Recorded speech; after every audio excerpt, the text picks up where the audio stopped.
con aparcamiento para ambulancias, muy importante para nosotros, con mucha amplitud para las sillas. Agradecer inestimablemente la presencia del diputado general que está aquí presente.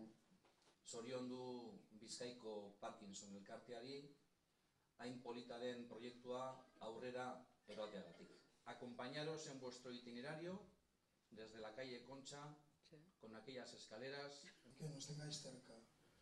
Para nosotros esta legislatura es una legislatura de colaboración, es una legislatura en donde vamos a intentar que además de actos como el de hoy... Lehenengo eta eskertu nahi dutzuet guri egindako gonbidapenagatik.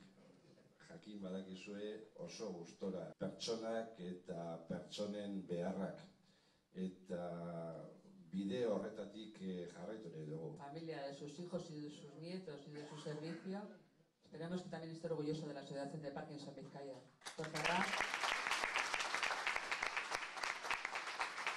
Pacientes de Parkinson de Vizcaya no solamente tenéis la mejor asociación, sino que además tenéis un centro de referencia hospitalario en Cruces.